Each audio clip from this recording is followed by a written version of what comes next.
Ya, silakan.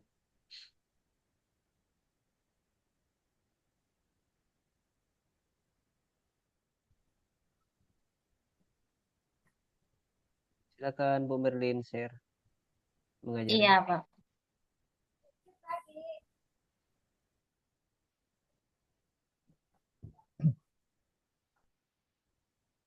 Selamat siang, anak-anak. Selamat siang, Bu. Yang Bu, Nah, apa kabarnya hari ini? Sehat, luar Bu. biasa Bu, Ya, sehat. biasa, puji Ibu sehat Tuhan, juga. kita diberikan dan kesehatan karena hari ini kita bisa berkumpul kembali untuk belajar. Baik, sebelum kita memulai pelajaran kita, baiklah kita akan membukanya dengan doa.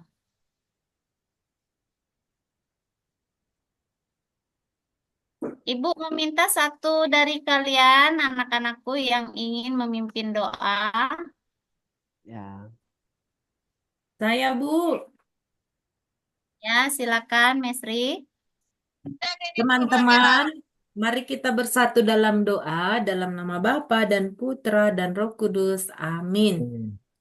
Allah Bapa yang Maha Baik, kami mengucap syukur atas rahmat sehingga kami dapat berkumpul di kelas ini. Kami mau belajar bagaimana para rasul-Mu Kau penuhi dengan Roh Kudus, sehingga mereka bersedia menjadi saksi-Mu. Terangilah kami agar kami dapat mengembangkan diri menjadi saksi-Mu. Amin. Dalam nama Bapa dan Putra dan Roh Kudus. Amin. Amin. amin. Baik, terima kasih Mesri sudah ya mau memimpin doa untuk teman-temannya yang lain. Adapun tujuan pembelajaran kita hari ini ialah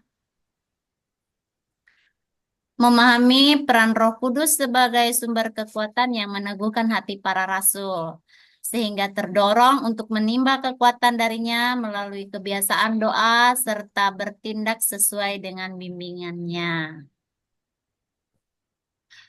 Untuk kriteria ketercapaian kita pada tujuan pembelajaran hari ini, peserta didik, anak-anak, memahami tentang makna kehadiran Roh Kudus dalam kisah para rasul. Dua, peserta didik memahami makna lambang-lambang dalam kehidupan sehari-hari. Tiga, peserta didik mengidentifikasikan sikap peserta didik terhadap bimbingan Roh Kudus. Empat, peserta didik merefleksikan dan mengaplikasikan diri terhadap bimbingan Roh Kudus.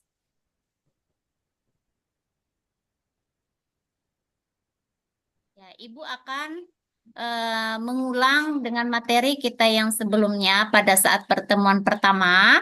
Itu kita berbicara, kita belajar tentang lambang-lambang yang ada dalam kehidupan sehari-hari.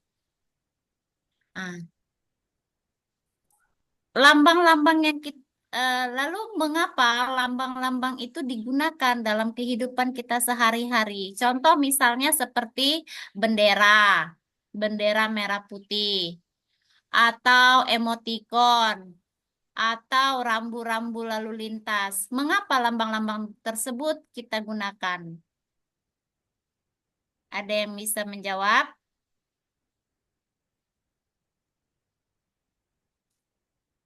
Lambang-lambang, rambu-rambu lalu lintas.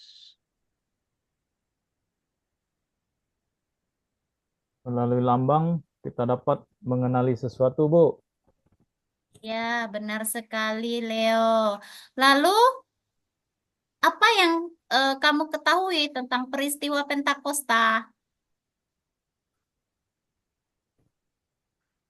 Turunnya Roh Kudus, Bu. Ya, turunnya Roh Kudus. Nah, kali ini kita akan berbicara, kita akan belajar tentang peristiwa Pentakosta, bagaimana itu turunnya Roh Kudus atas para rasul.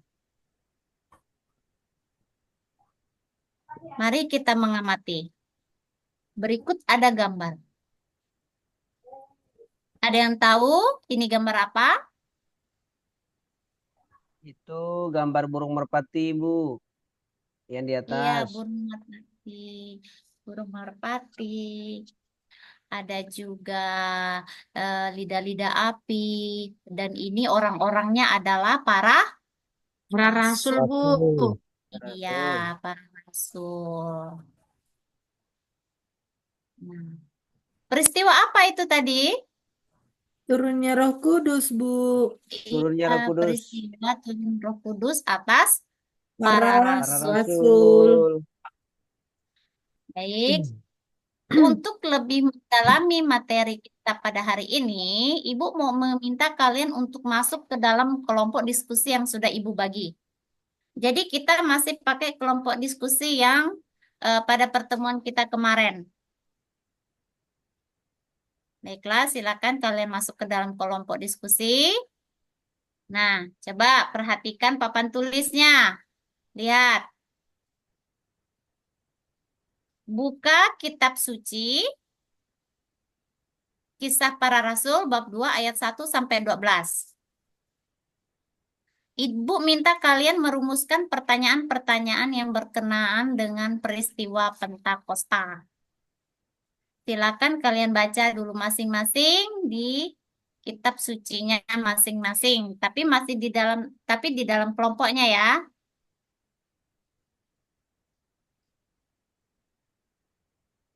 Ya, sudah. Oke. Sekarang Ibu ingin mau membagikan lembar kerja.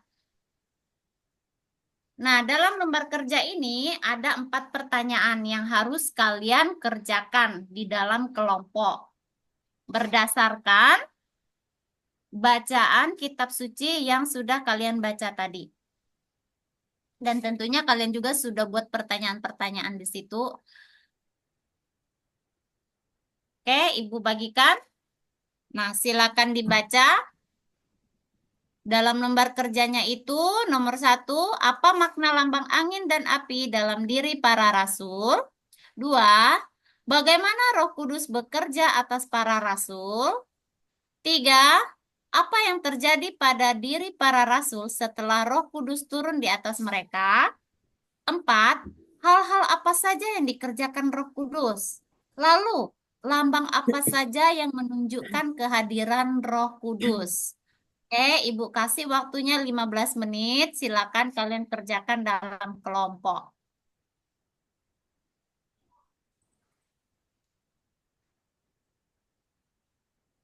Baiklah, sudah selesai semuanya. Ibu minta salah satu kelompok dapat menyampaikan hasil lembar kerja yang sudah dikerjakan.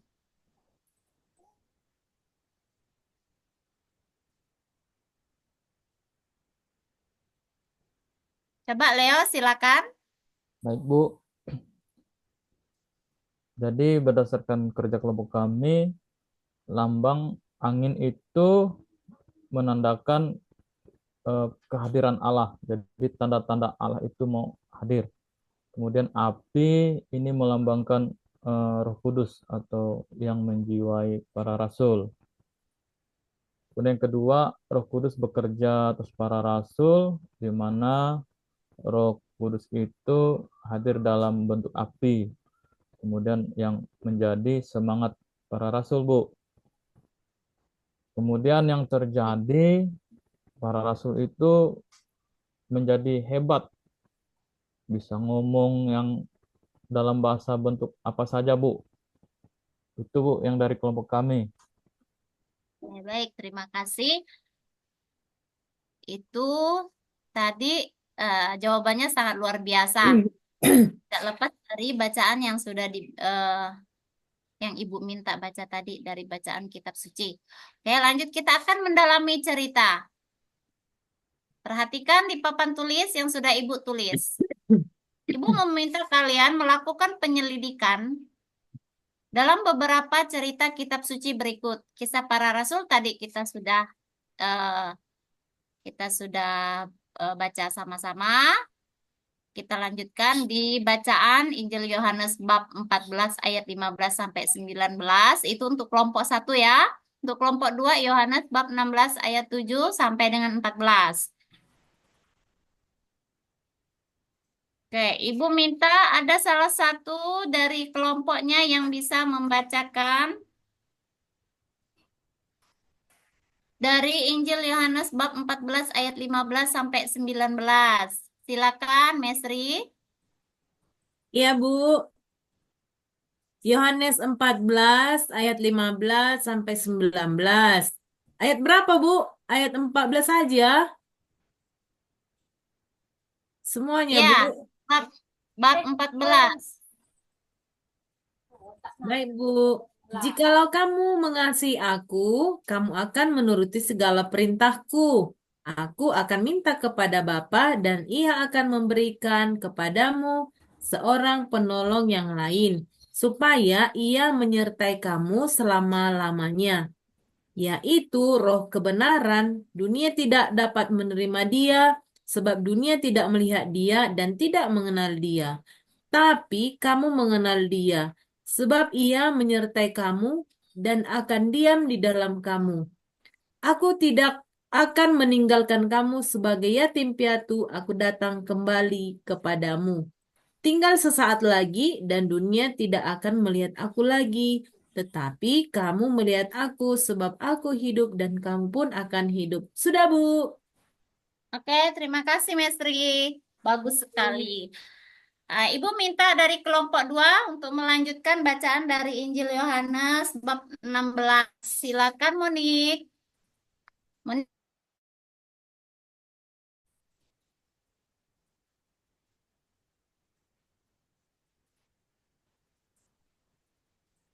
Monika, kamu sedang melamun ya? Tidur dia, Bu. Ngantuk dia nonton tadi malam. Waduh, nonton apa dia tadi malam? Nonton kartun, Bu. Oke, kalau gitu Ibu minta teman di sebelahnya, Paska. Silakan, Paska. Namun benar yang kukatakan ini kepadamu adalah lebih berguna bagi kamu. Jika aku pergi, sebab jikalau aku tidak pergi, penghibur itu tidak akan datang kepadamu. Tetapi jikalau aku pergi, aku akan mengutus dia kepadamu. Dan kalau ia datang, ia akan apa ini? Ibu, tulisannya kecil kali. Oh ya, Pak, cukup sampai di situ. Oke. Ah, Monik, kamu bisa lanjutkan?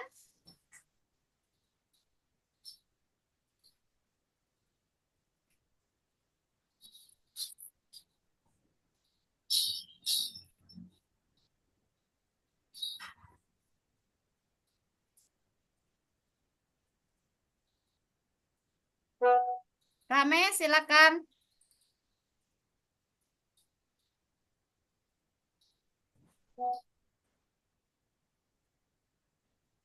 Bab berapa itu, Bu? Bab 12. Ayat yang bab 16 kamu baca ayat 12 sampai 14. Masih banyak hal yang harus kukatakan kepadamu, tetapi sekarang kamu belum dapat apa itu, Bu? Belum dapat sebab ia tidak akan berkata-kata dari dirinya sendiri, tetapi segala sesuatu yang didengarnya itulah yang akan dikatakannya, dan ia akan memberitakan kepadamu hal-hal yang akan datang. Ia akan memuliakan aku, sebab ia akan memberitakan kepadamu apa yang diterimanya daripadaku. Sudah, Oke, Bu? terima kasih. Oh, ya, terima kasih Rame. Nah, sekarang apa yang sudah kalian baca tadi, tentunya sudah kalian kerjakan di dalam kelompok masing-masing. Ibu mau meminta kalian bisa mempresentasikan hasil diskusi dari tiap bacaan teks kitab suci yang kalian baca.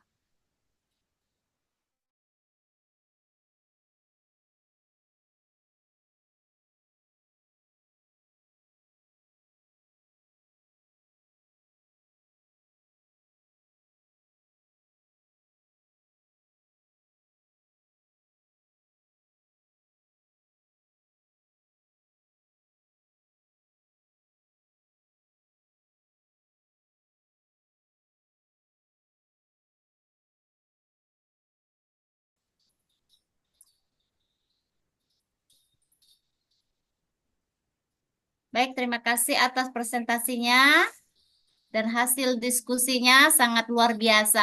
Jawaban kalian sangat bagus-bagus semua. Ibu minta sekalian kalian bisa menyampaikan pemahaman kalian yang kalian dapatkan dengan menuliskan rasa dan kesan setelah melakukan proses pembelajaran pada hari ini.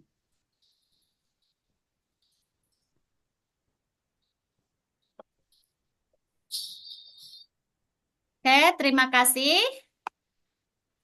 atas kesan-kesan kalian setelah melakukan proses pembelajaran pada hari ini. Ternyata siswa-siswa Ibu hari ini sangat luar biasa, bisa menanggapi apa yang telah kita pelajari. Oke, beberapa catatan di sini.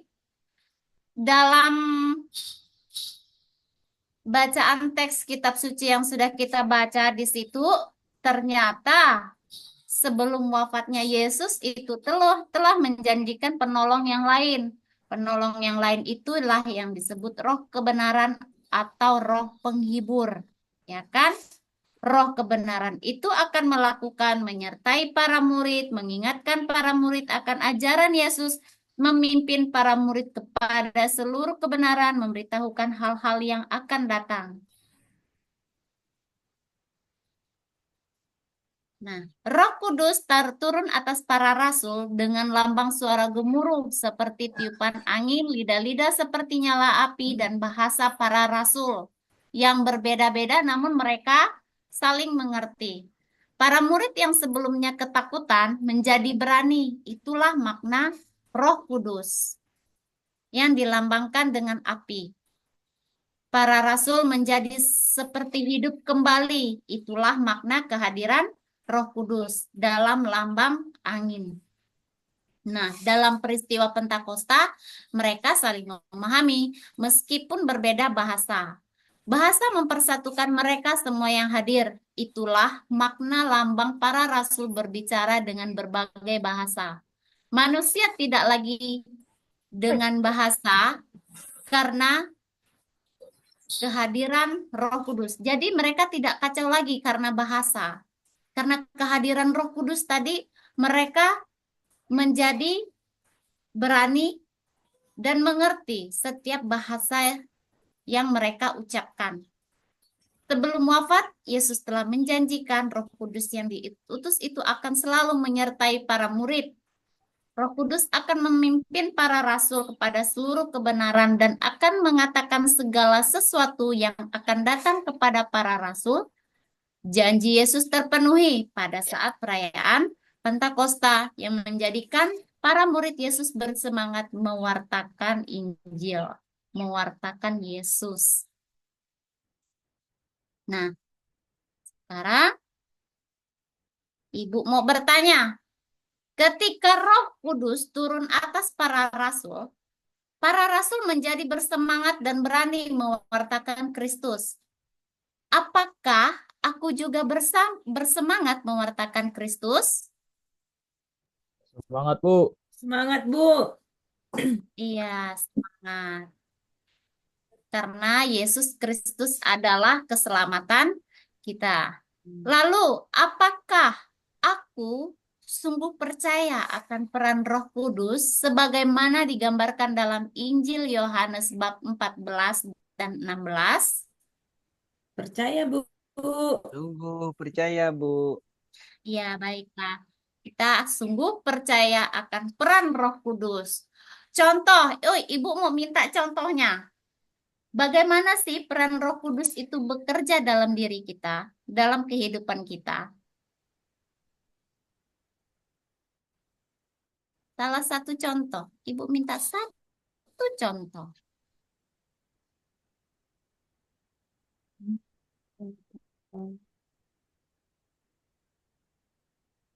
Nius, bisa berikan Ibu satu contoh? Bisa, Bu. Ya, ya Apa contohnya, contohnya? contoh peran Roh Kudus sebagaimana digambarkan dalam Injil Yohanes bab 14 dan 16 ya. Kita mampu Ya. mengasihi sesama yang kesusahan, Bu. Ya. membantu membantu mereka misalkan yang kesusahan ya dalam bentuk sumbangan itu Bu. Ya, betul sekali, sangat benar, sangat betul. Luar biasa jawabannya. Jadi, kita sungguh percaya akan peran Roh Kudus dalam hidup kita. Contoh misalnya, Ibu minta kalian itu memimpin doa. Pertama, kalian akan merasa mungkin takut atau malu-malu. Tapi ketika kalian berdoa, Tuhan, buatlah saya berani bisa tampil di depan kelas. Nah, saat itulah Roh Kudus akan bekerja dalam hidup kita. Nah, lalu contoh lain tadi kan saling membantu dan lain sebagainya. Itu juga salah satu contoh kalau Roh Kudus itu bekerja dalam hidup kita agar kita dapat membagikan kasih. Oke, sampai di sini pembelajaran kita pada hari ini. Ibu harap apa yang telah kita pelajari hari ini dapat kita eh, refleksikan dalam kehidupan kita sehari-hari dan otomatis dapat menambah pengetahuan kita dalam mengenal Roh Kudus. Sebelum kita menutup pembelajaran kita, marilah kita berdoa. Ibu minta satu orang saja di sini. Rame, silakan kamu pimpin doa. Baik, Ibu. Baiklah, teman-teman. Untuk mengakhiri pelajaran kita, marilah kita berdoa dalam nama Bapa dan Putra dan Roh Kudus. Amin. Tuhan, terima kasih karena kami telah belajar dengan baik. Kami mohon, kirimkanlah Roh Kudus-Mu ke dalam hati kami, agar kami kuat dan teguh seperti para rasul. Terima kasih Tuhan. Amin. Dalam nama Amin. Bapa dan Putra dan Roh Kudus. Amin. Baik, selamat siang. Selamat Selamat siang, siang, Ibu. terima kasih Bu, Ya, sampai sampai jumpa jumpa Terima kasih, minggu Bu. besok. depan. Oke. Ya, baik, terima kasih Bu Petronila Merlin, Ibu Guru hebat yang luar biasa ya tampil dalam keterbatasan kita ya. Ya, soal gangguan teknis ya. Tapi baik Bu, ya karena memang soal timing saja sih ketika kita ya di jam siang begini ya mungkin ya semua kita akan memperhatikan situasi siswa kita kalau memang sudah siang memang ya harus agak heboh lah guru agamanya. Ya, harus harus agak rame. Ya, eh, itu saya pikir yang menjadi masukan dari saya soal timing. Kemudian sintak-sintak yang Ibu sampaikan itu sudah jelas ya, bahkan ditunjukkan dengan sintak satu, sintak dua dan seterusnya. Ya, memang ini materi yang kalau tidak dipoles dengan apa namanya teknik Bapak Ibu guru atau kita yang memang kreatif, memang tema ini kan tema yang agak membosankan ya. Mohon maaf lah kepada Roh Kudus ya. Ya lain misalkan kalau kita mengajar tentang perkawinan di jenjang SMA, tema-tema yang sensual begitu agak-agak menarik kan. Ya, kalau ini Ya. memang ya mm-mm. Oke, ya sebagai tahapan yang harus dilalui komentar saya, akhirnya saya mengucapkan terima kasih. Sekian dan selamat siang semua.